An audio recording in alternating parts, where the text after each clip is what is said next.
Okay, wait. You're gonna have to is it syndrome?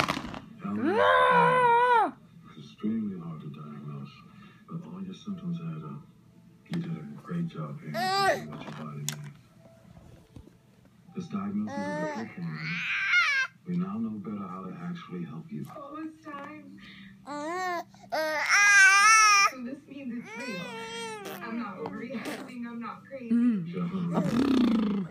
Thank you, Dr.